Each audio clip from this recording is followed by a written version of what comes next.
That this has to be done through the Alabama legislature. Citizens within that locale can. I was able to spend very little, if any, time with my family, and I was unable to meet the high demands, the demands of high calling that were placed upon me as chairman of the Macon County Commission. I want all of our citizens to know today that I've come back home. Constitutionally deserve its fair share of the proceeds from the racetrack. Well, I don't want to say the number now, but I've forgotten several bills across the state of Alabama were passed in the regular session and serving my people and moving. The program is called AGRO, Alabama Grain Resource Opportunities. It's designed to show farmers the potential of growing more corn, wheat, oats, and other grains. But while it should be a means of producing more grain crops and earning more money, the president of Auburn University says it's not designed to bail out a desperate farmer. The successful agriculturalist is going to be the individual who is the exceptional manager of resources, land, labor, capital, and the ability to market the product of our various agricultural production systems. Farmers who participate in AGRO will probably find themselves spending a lot of time and money in their new crops. Based on research at Auburn, AGRO will show farmers how to grow and harvest the grain using the latest technology. Dr. Martin says programs like AGRO reflect the wave of the future in farming. And I am confident that as these production systems evolve, we're going to see more and more high technology involved in Alabama agricultural production. Farmers interested in the program should contact their local extension service for more information. Terry Stanton, WSFA TV News.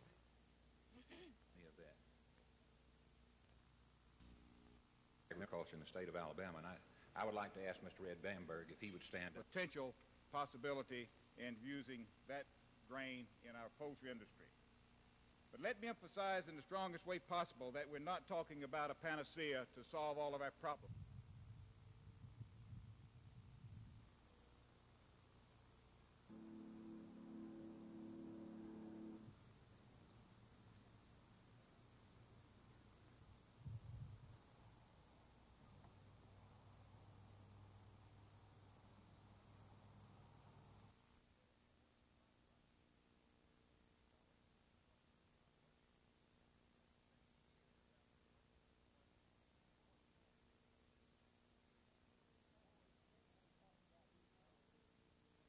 This time, I've only talked about the economic reasons for the complex, and as important as that is, it probably should be at the bottom of the scale in importance when you think about providing for the leisure time of the community and its citizens. That's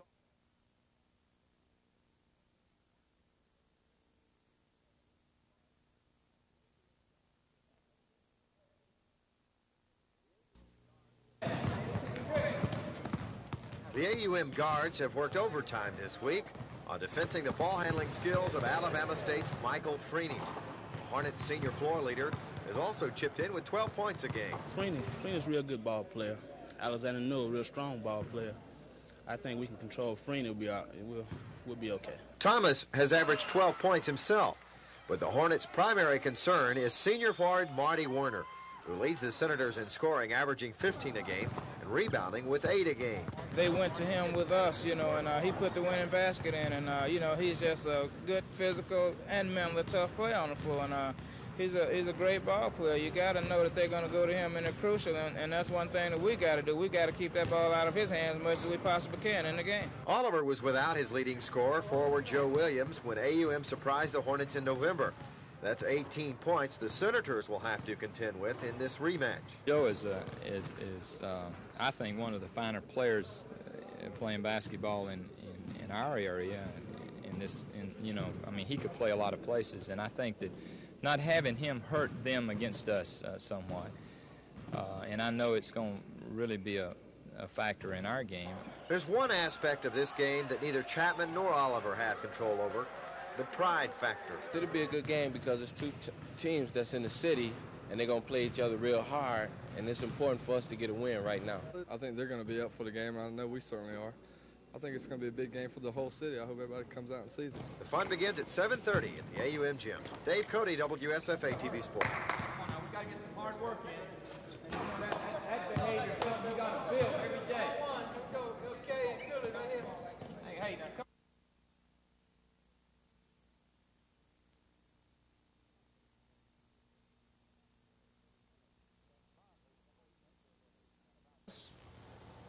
Bob, the House Judiciary Committee spent about 20 or 30 minutes discussing the co-employee measure before they passed it 12-3. Representative Roy Johnson, who is the co-author of the bill, spent only a few minutes in discussing the new provisions of the bill, but that wasn't the main point of concern for many members of the committee. They were more concerned with the logistics involved. There's already a bill before the House which would double the current one-year statute of limitations for filing any kind of a civil suit. This bill is part of Governor Wallace's package and is aimed at providing trial lawyers with something in exchange for the restrictions on co-employee lawsuits. The committee was concerned that the House leadership, which is now virtually assured of getting its co-employee measure, would back off on its support of the civil suit bill. But Johnson repeatedly assured the committee that the House leadership and the governor will keep their part of the bargain. The co-employee measure and the civil suit statute of limitations bill will be top priority when the House reconvenes tomorrow. They are still to reconvene tonight to accept the committee report on that bill. But when they come back tomorrow, those two bills will be the top priority. And Representative Johnson says he's confident that both bills will pass, likely bringing this special session to an end. Thanks a lot, Chris Grimshaw.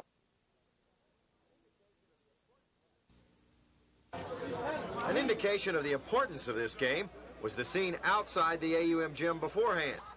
Fans figured this one would be well worth the price of admission.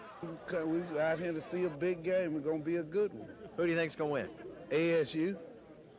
Do you have to stand in line long? Yeah, I've been here about an hour. AUM and Alabama State are playing, and my prediction is AUM. Right now, we're trying to get a ticket so we can get in. When it came time to jump it up, it looked like AUM would run away with it. The Senators hit their first 6 shots from the field and didn't miss until 5.5 minutes into the game. AUM's leading scorer, Marty Werner, only scored 4 points tonight, but his feed underneath here to Robert Johnson resulted in a basket. Johnson led the Senators in the first half with 8, but ran into foul trouble in the second half. With AUM leading 16-9, Werner was called for elbowing Hornet forward Frank Silman. Words were exchanged. That seemed to fire up Silman and the entire ASU squad. The All-State freshman from Talladega led a Hornet comeback. This jumper in the lane brought ASU back to within 3 points. But just when it looked like the Hornets would grab the lead, AUM's Alfonso Bell would hit from downtown. The Senator freshman hit 3 long-range field goals in the first half when AUM hit 15 of 24 shots from the field, 63%. A 3-point play by Joe Williams, however, moved Alabama State back to within 1 at 32-31. Williams missed the first game between these two in November, recorded 20 points tonight. Mike Freeney gave the Hornets their first lead of the first half, just 11 seconds before the buzzer. Putting in his own miss, and Alabama State led 33-32 at intermission.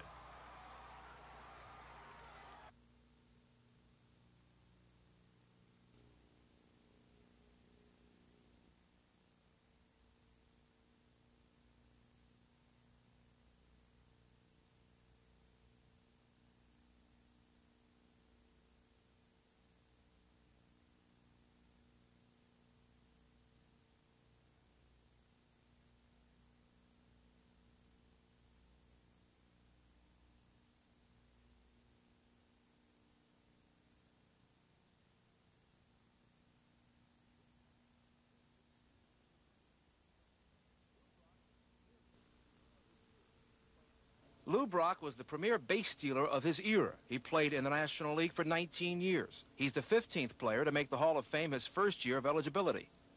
Hoyt Wilhelm's dancing knuckleball kept him in the major leagues for 21 years until age 49. Wilhelm is the first relief pitcher elected to baseball's shrine. He was on the ballot for the 8th time. I've never really been disappointed. Last year, when I came within 13 votes, I really began to feel that I was going to make it. You had over 3,000 hits and a lifetime batting average of .293. Does it bother you that people remember you as a base stealer? Oh, not anymore. A few years ago, that would have. I think prior to getting the moment of 3,000 hit, certainly it would have.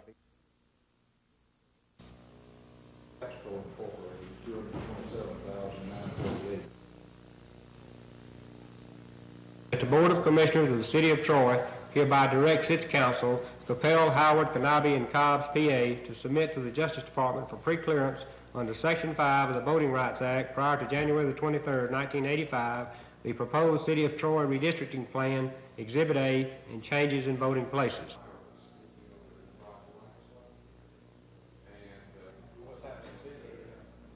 That was Christmas night. Piece of property that then the city will have the right to go in and clean that piece of property and assess the cost of the cleaning of that property against the owner.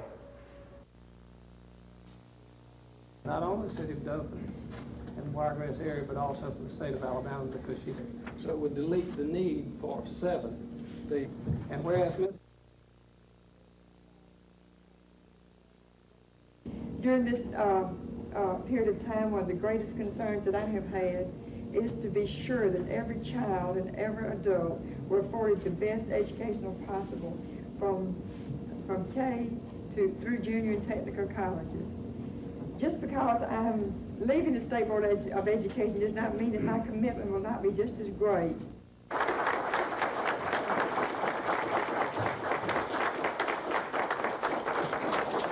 forgot to tell y'all, behind every good woman is a good man. Is it the rate of care per day? It differs by agency. Well, some of them are aggressive, acting out children. Although we're talking about hundreds of children, the statistics do not convey. Not only been unable to function in their own homes, but in foster. Large majority of the. Well, the governor's office came up with $5.1 million and $3.1 million, and we're told that there's a surplus in the general fund, and it's hard for us to understand why somebody in the state government has not come forth to relieve this problem.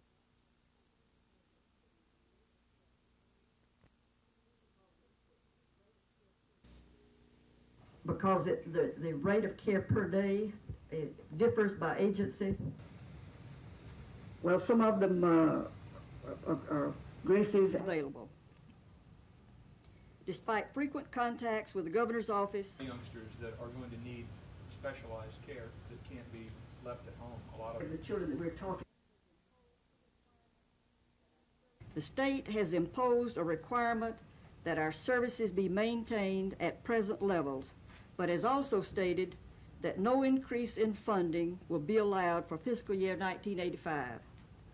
Doing both is not possible, and the results will be that children who need help are going to suffer because the service which they need will not be available.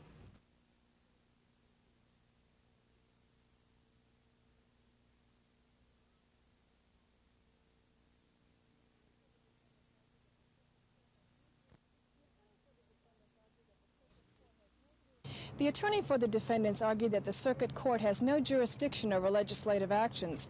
However, using a similar case as precedent, Judge Thomas disagreed. He says he does have jurisdiction to rule on whether the paid holiday is an unconstitutional application of a constitutional right.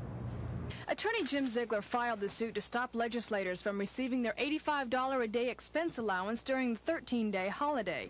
He named Senator Larry Dixon and House Member Bob McKee as defendants in the case as representatives of the legislature. Dixon and McKee say they're not sure why they were chosen as defendants. They say they were against the paid holiday from the beginning. No, it's really the pits. It's really the pits. This is about the low point of my career in legislatures, coming down here and being in a hassle over something that I didn't want, and I still don't really want. I feel like Bob does. I would like to see some of the Montgomery legislative delegation that voted for the recess when they knew it would be a paid recess to be defendants in this action. Judge Thomas is expected to decide whether to issue a preliminary injunction by Friday. Terry Stanton, WSFA TV News. The legislature had every legal right. Always involved for something good, and it's a great pleasure for me to make these proclamations on behalf of the JCs. What's your new project? Sent these to you. Let's see. I believe that's right. That's right. Yeah, that's right. Keep them straight. Thank you, Mayor. See, I think I'm a member of both clubs. I believe you are. That's right. Vince, thank you.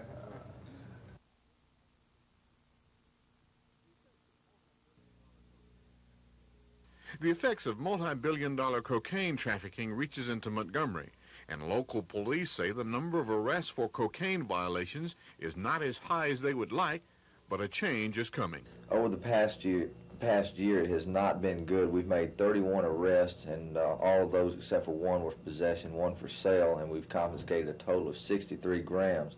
We wish it could be a lot better. Most of your cocaine usage is in the medium to upper income, and your heavy users or dealers are extremely hard to get to. The plane load of cocaine that was seized here about 1.5 years ago may not have been intended for Danny Field, but it was in fact intended for this area. It's probably one of several that has come in here on a yearly basis that has gone undetected. We have initiated some new policies in Vice, and I feel like within the next year you will see larger amounts of buys being made and more arrests being made. Officials say they already have major cocaine dealers identified and targeted, and that it's only a matter of time before they will be arrested. This is Norman Lumpkin, WSFA TV News reporting.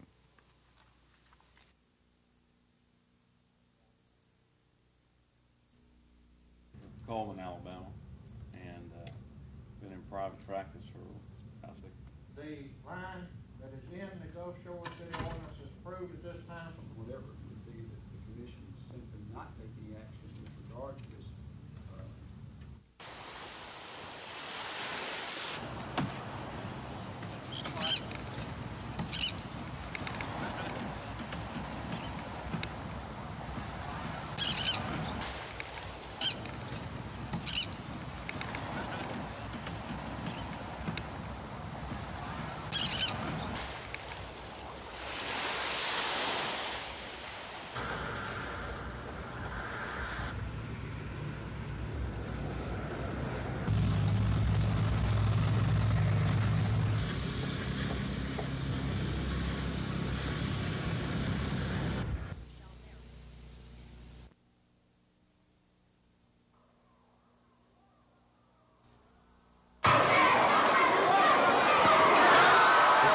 Sizzled at the outset, hitting their first 6 shots and built up as much as a 9-point lead in the first half when they made 15 of 24 field goals, or 63% of their shots from the field. I thought the kids shot the ball well, but they were not able to keep it up for 40 minutes. You know, you can do it when you're fresh, but then, you know, you get toward the end of the game when you're a little tired and that shot falls just a little short, and that's what you're after in a zone defense. Over the final 4.5 minutes of the first half, the Senators could only score 4 points to Alabama State's 14. And the Hornets went to the dressing room with a 33-32 lead. We watched the game twice today, and their press was much more effective than ours. And I think, you know, our transition defense after our press caused us to get in a poor defensive posture, and we did commit some fouls. I mean, we did foul. Fouls plagued AUM the entire game. 3 starters were forced to sit out much of the second half. We knew they didn't have anybody on that ball club that could stop Joe Williams if he got that ball inside, and we knew that they would go after a block shot every time we got it inside, which they did. And our plan was to get the ball in his hands and let him take it to the basket, which he's done since he's been back very consistently. And every time he got it, he created a foul or he got the easy basket. Alabama State came away with the 70-63 win on the scoreboard, but to Coach Larry Chapman, the winners were in the stands. Most of our fans are really such appreciative fans and have such an understanding of the game, and I think they left here feeling like they hadn't been cheated. Dave Cody, WSFA TV Sports.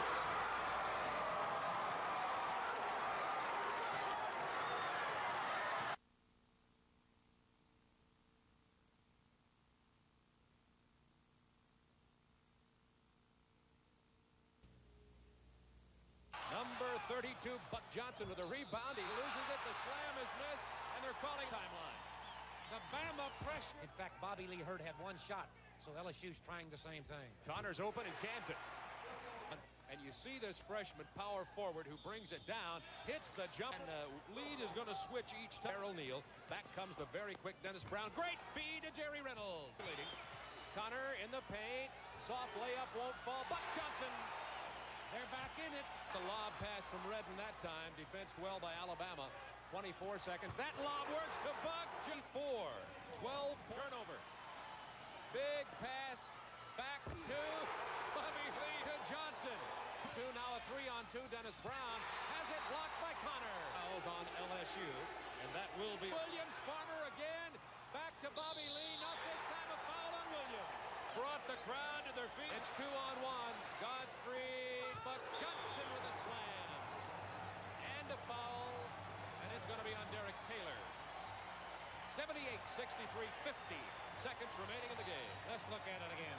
Breakaway for Alabama. Here it is, and Buck Johnson going against Derek Taylor. Great height disadvantage for Taylor, and Buck Johnson drove it home. 16 points for Johnson now. He came into the game averaging. That places Alabama above the southeastern states, compete constantly throughout this nation. The Alabama legislature sent the strongest signal that they've sent in many years throughout this country of ours, that we cannot build a wall around the state of Alabama. We've tried that in some areas. We're number 2 in the nation in unemployment. And you can stand up there and listen to those folks say it's not costing us jobs all you want to. Well, then why are we number 2 in the nation in unemployment? And why do we stay in that area? Drafted the resolution. I have nothing against attorneys. Some of my better friends are attorneys. So what we set out to do was limit co-employee lawsuits. At the same time, before we approach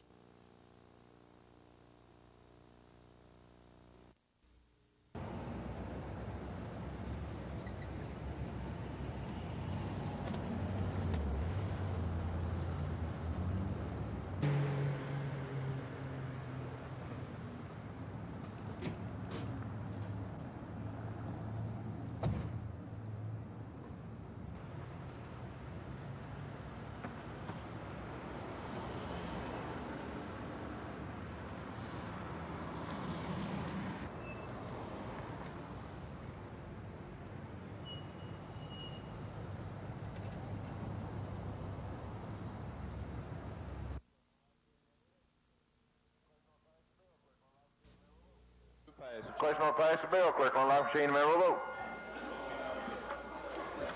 77 ayes and 23 noes, and the bill's passed. Clerk call next bill. On page 3 of the With that, Representative Roy Johnson ended 3.5 weeks of maneuvering the controversial bill through the House and Senate. To Representative James Sasser, the final vote marked an historic moment.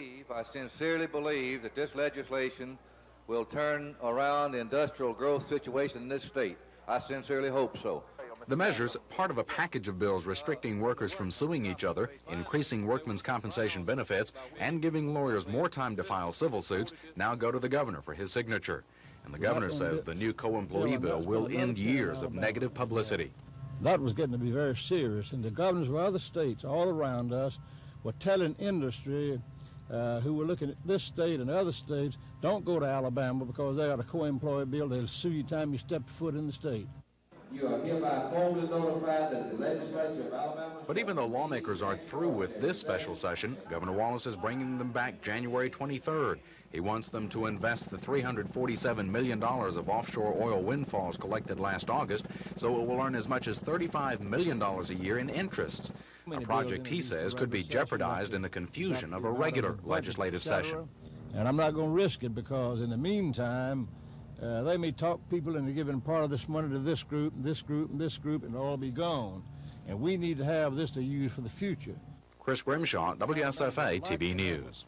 A fund that the money goes into a trust fund and cannot be spent.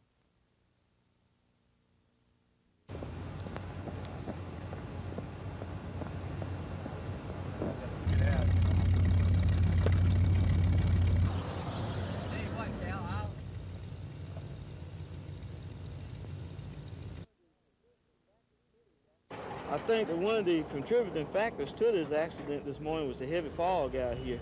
The accident, the eastbound vehicle was in a passing zone. It was not illegal for him to pass.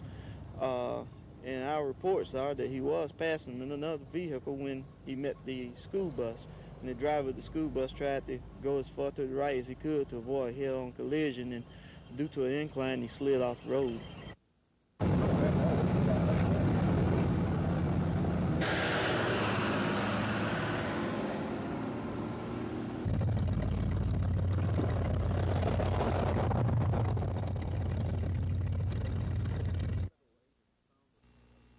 City, state, and federal agents found the caffeine pills hidden inside a wall at the South Montgomery pharmacy.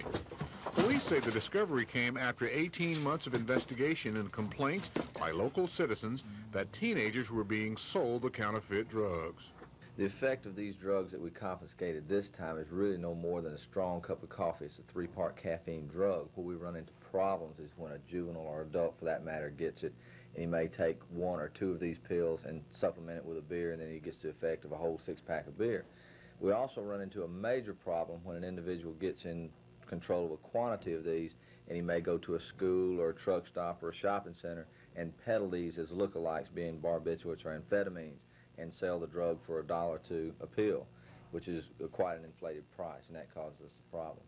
Authorities say many of the items found were illegal and out of date and had been ruled unlawful by the Food and Drug Administration several years ago. Police say 3 charges of sale of controlled substances involving pharmacy owner Jim Stevens will be presented to the Montgomery County Grand Jury.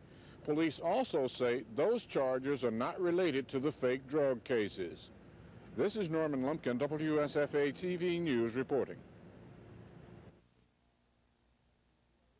Here, but we are looking for, in terms of the distance that must be traveled, a fairly large delegation. I should also add that, so the bus is available from with some people.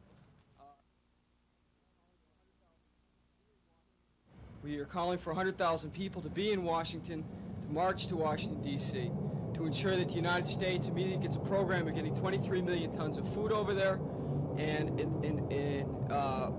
embarks on a program to develop those areas, that area of the globe, so that they may produce their own food immediately. So we are calling on everybody in Montgomery, Alabama, throughout the state to join us in the demonstration in Washington, D.C. We will be having buses leaving from here in Montgomery, from the At a meeting in the Capitol Rotunda, Reverend Lowry called the New March the start of a new movement for blacks, an effort to pick up where the 1965 Voting Rights March ended. And we not only come to commemorate, but we come to rejuvenate and revive, to experience a rebirth of that spirit of movement which began in Alabama in '65 and which hopefully will begin in Alabama in '85. The 1965 march was a turning point for blacks. Violence near the Edmund Pettus Bridge in Selma galvanized the black community and put their cause out in front for the whole world to see.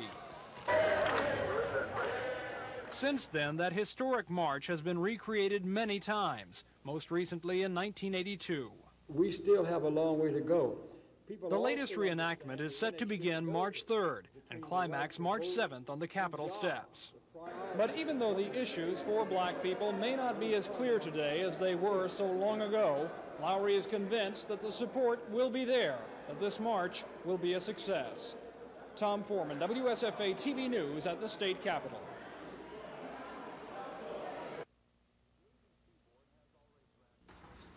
The ABC board has already drafted and adopted the new happy hour regulations, so today's public hearing was the business community's last chance to oppose the new rules.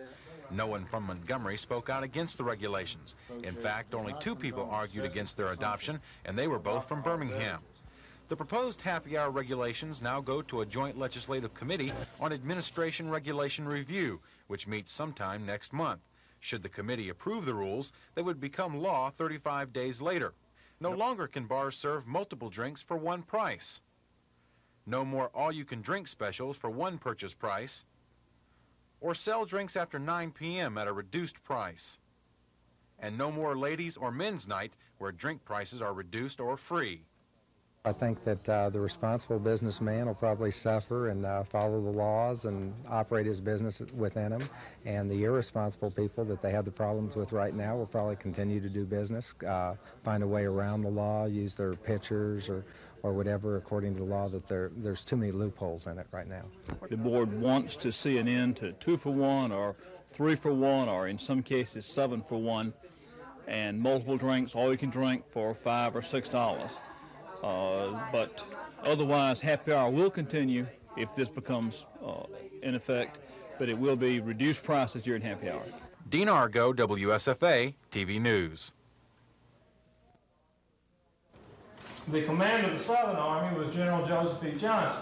Outside of seniority, good, bad, and mediocre teachers collect the same pay, but that may be about to change.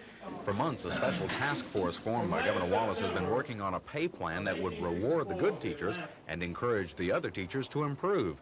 But the price tag on this kind of a pay plan is nearing $127 million, including the state picking up some of the teachers' health insurance costs. At today's budget hearings on the Education Fund, Finance Director Henry Stegall said even though there will be $227 million new dollars next year, I don't think there will be enough continuing dollars to do everything that everybody would like to do in elementary and secondary and kindergartens and higher education. Traditionally, when there are new dollars in education, they're split between the grade schools and higher education, and the incentive pay plan may throw that traditional split off balance and throwing the various factions of education into a fight. The governor's office hasn't taken a stand yet on how much of the incentive plan it intends to back, but it will have to make that decision in the next week or so. Chris Grimshaw, WSFA TV News. $249.7 billion.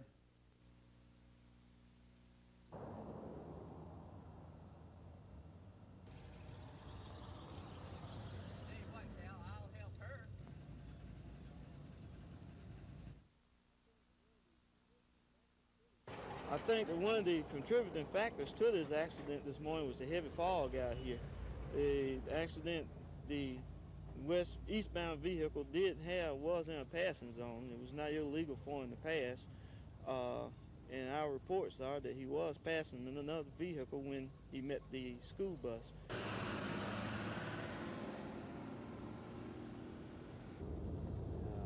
What they've had, the girl they've had since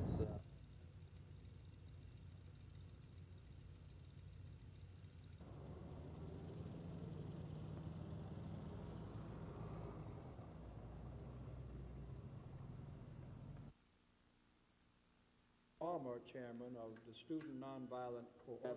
Tremendous progress has been made. We have come not only to commemorate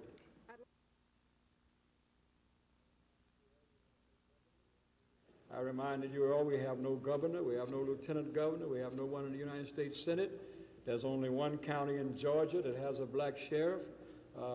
We still have a long way to go. Between the right to vote and jobs, the priorities that government place on jobs, and unemployment among blacks is still Yes, ma'am. Yeah, come on through. Go ahead. You don't have anything but car keys in there, do you? Right. You look at Judge Hobbs' school. Right down the hall, right down here through the opening left. What is it?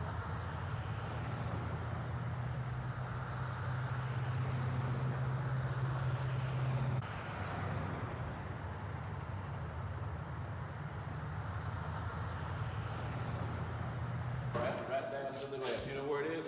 No. Right through that archway to your left right there. Thank you. And then back to your right down there. So somewhere back in there. He's not going to shoot you.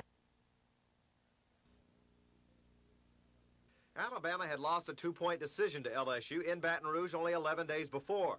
And incensed by Coach Dale Brown's comments following that first meeting, Tide players were out to settle a score with the Bengal Tigers in the rematch. But it was LSU that enjoyed a 3-point halftime lead. Nikita Wilson sparked the Tigers with 12 first-half points. But the Tide held Wilson to 5 points in the second half. And another Bengal starter, Don Redden, didn't break into the scoring column all night. Tide guard Mark Gottfried followed Redden around like his shadow. The first 14 minutes of the second half, Alabama outscored LSU 29-13.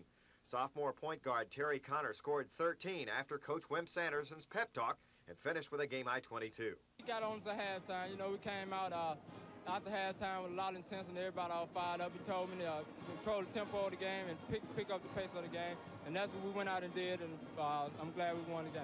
Once comfortably in front, it was showtime. Buck Johnson and Bobby Lee Hurt dazzled the crowd with an aerial show to match the Walendas. Johnson finished with 16 points and Hurt 14. Derek Taylor took game honors with 23 for LSU, but most of them came after the Tigers had their tails between their legs and were headed back to Baton Rouge.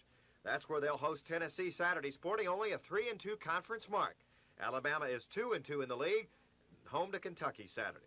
Dave Cody, WSFA TV Sports.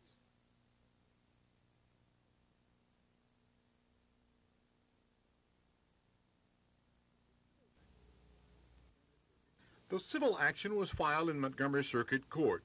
In that complaint, Attorney General Charles Graddick charged that James Stevens was selling counterfeit drugs commonly referred to as lookalikes, which are labeled as stimulants and depressants. The Attorney General's complaint also charged that the sale of the counterfeits increased the chance of confusion between the lookalikes and real medication, which could cause misdiagnosis by a physician treating an overdose victim under emergency circumstances. The civil action also charges the Save Mart Pharmacy was violating the state's Deceptive Practices Act by selling the phony drugs. James Stevens agreed to stop advertising, stocking, and selling the lookalikes. He also agreed to remove all such products from the shelves at the pharmacy. That was December 6, 1982. This is Norman Lumpkin, WSFA TV News reporting. The Alabama Ethics Commission admits it's dealing with an emotional issue: drunk drivers on highways killing or seriously injuring innocent victims. Today, Dr. Russ Fine, chairman of the governor's task force on drunk driving, accused the commission of dealing in politics. Fine called the commission's decision, quote, a sham, and called for the group's resignation. He's upset because the commission saw no conflict of interest with ASEA's awarding an Employee of the Year to one of its members. Along with the award, with emphasis on community and civic contributions, comes a $500 bonus plus a paid trip to the group's annual convention. The reason for giving the award is that it comes, first of all, from dues paid into ASEA by its members. There are no solicitation of businesses or vendors to the state in order to pay the cost of the award. The commission found the difference in the two awards, one to a state employee and one to a state trooper, is in the criteria for which the award is established. The commission said the trooper award was based on job performance, since Robert Beld was named Trooper of the Year for issuing the most number of DUI citations. In Jefferson County, that their official actions, their decision, and even their judgment might be influenced by the receipt of gifts of extraordinary value. Matt Attorney Jim Ziegler, though calling the commission's decision inherently unfair, agreed to meet with the group to set up new criteria for awarding a state trooper of the year. Kim Davis, WSFA TV News.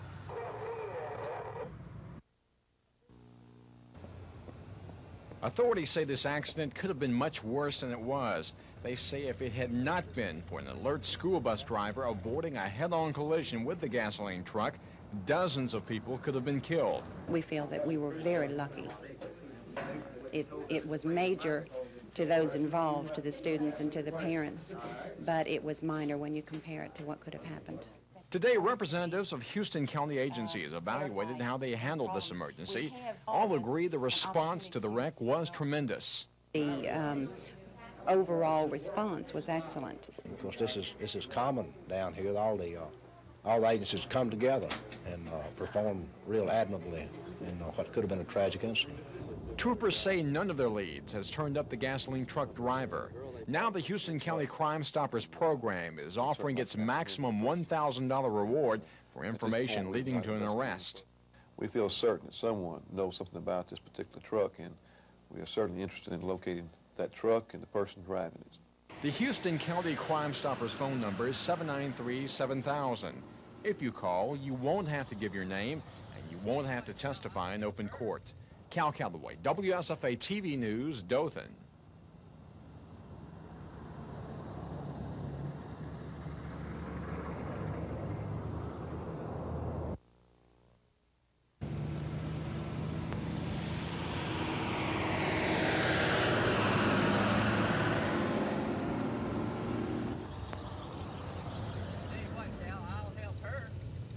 Program call. Who is it that CVS just hired, or is it Phyllis?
gone ahead with that.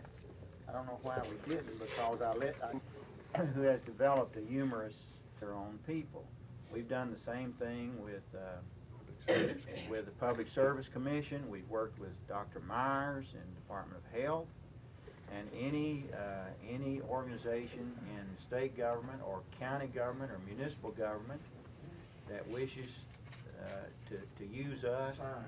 And the Jefferson County Chapter of MAN have no bone to pick whatsoever with the Alabama State Employees Association, nor with their honoree. About 1.3 million deer are roaming through Alabama's forests and fields this winter.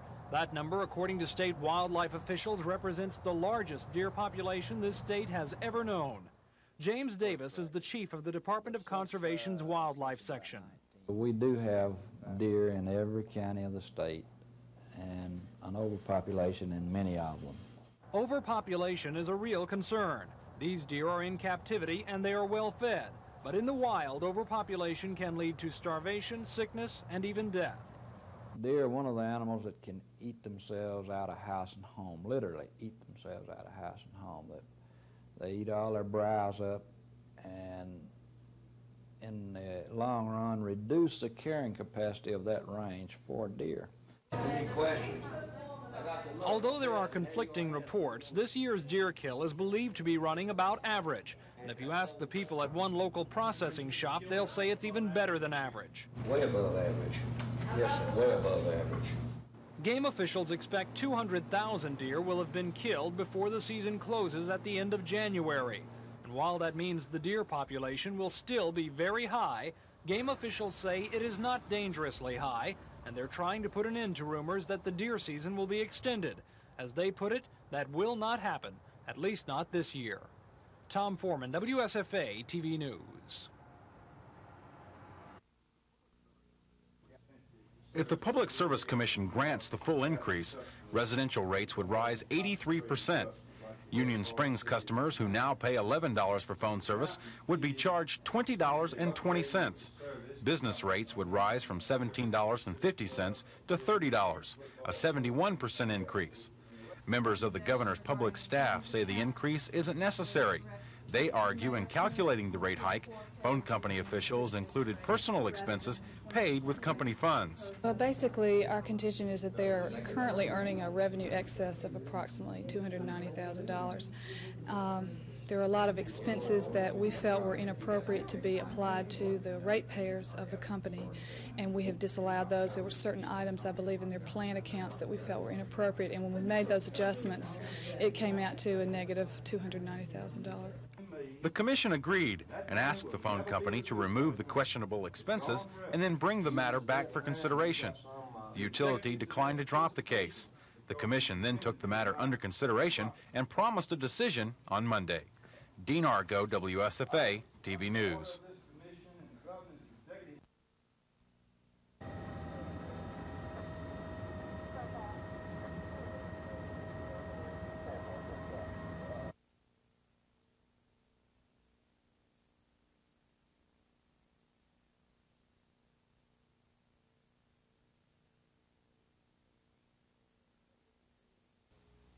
In Section B of 3625.5, since it directly concerns the legislation.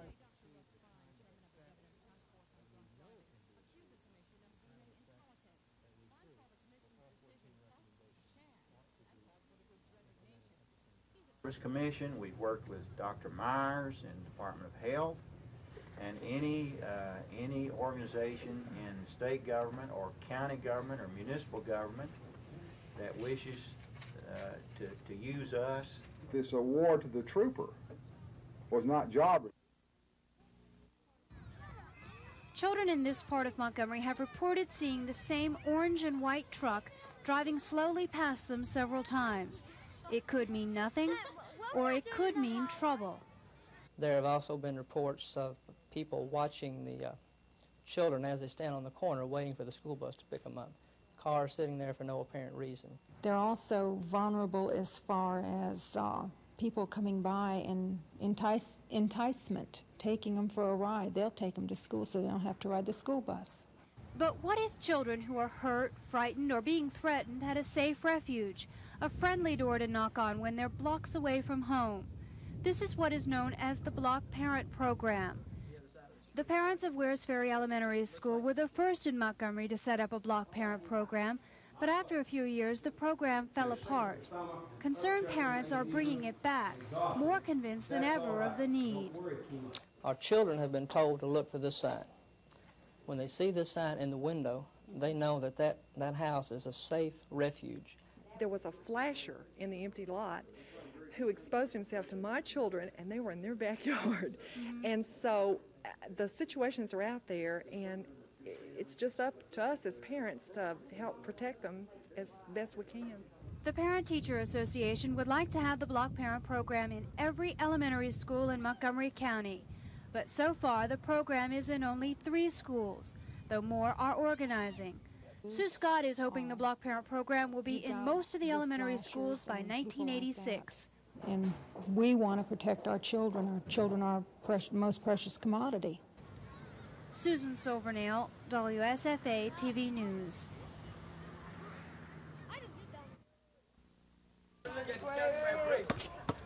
"11 times the Bellingrath Bucks had donned their green and white warm-ups, and 11 times they had won. As they rolled to the Goodwin Community Center, there was talk of how they would make it an even dozen victories. The Bellingrath Bucks are making a name for themselves in the hardwood courts, but this is where it all began for many of them, on the playgrounds. We live around the corner from each other, play in the streets with basketball, and know everybody's phone number, talk to each other at night. We almost brothers, always just like family. Everyone can see we're together as we walk on by, and we fly just like birds of a feather. I won't tell no lie. The head of this family is Coach Tim Sanders, who enjoyed a successful coaching career in Clark County nearly 30 years ago, and returned to the court to coach the Bucks 4 years ago. I try to develop dependability in themselves. I try to get them to think for themselves. I give them a pattern of play, and I let them figure out as many options as they can from it. Coach Sanders' message has been well received. On the shooting and rebound of 6'6" Marcus Webb and 6'5" Jesse Pierce, the Bucks have been averaging around 80 points a game and have been outscoring their opponents by nearly 30 a game. Goodwin gave them their toughest test to date, holding the Bucks to 46 points. But Bellingrath still won by 8. Having a team like this, does it make coaching any easier? Make it much easier.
I think the addition of the 6'9" Raymond Brown as a center gives them a legitimate postman to go along with the very quick and very fine athletes that they have playing the other positions. Bob Boyd has some fine athletes. They can run, they can jump, and they play very hard, and you give them a legitimate center to go with that, and there's not many legitimate centers in our league, and it looks like Raymond Brown has turned a good basketball team into a very good basketball team. Oscar brought you a few Ma'am. Stallions mementos today. Quarterback, too. That's right. I watched him in the coach. Last year he came down. I thank you folks for it. That way. Okay. That's big enough for me to wear all the clothes I could wear. That's big.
Outgoing Chairman Bill Harris says he's seen a lot of changes in the Republican Party since he took office in 1977. Perhaps the most symbolic thing is that at that point in January of 1977, no one really wanted the job of chairman of the Alabama Republican Executive Committee. And I ran for chairman and was elected, and it was a great honor for me to be elected. But I understand full well that given the status of the party at that time, that nobody wanted to fool with it. But that's not the case today. For the office of state chairman, your National Committee man, Judge Perry Hooper. It's an honor for me today to nominate Emery Falmer. And I deem it an honor to second the nomination of Mayor Smith for the chairmanship of the Alabama Republican Party. Pritchard's Mayor John Smith, Alabama's only black Republican mayor, dropped out of the race, throwing his support to former Montgomery Circuit Court Judge Perry Hooper Sr. But that endorsement, along with the support of U.S. Senator Jeremiah Denton, wasn't enough. If you want to challenge and beat Democrats in other congressional, legislative, school board, county, and city, statewide races, please vote for me. And vote for him they did. Mayor Fulmer, who says he wants to move the party headquarters to Montgomery, claimed victory. Basically, all three candidates stood on the same platform, making their goals to raise money, to increase their numbers, and riding on the wave of their recent victory to give the Alabama Democratic Party a run for their money in 1986. Terry Stanton, WSFA TV News, Birmingham.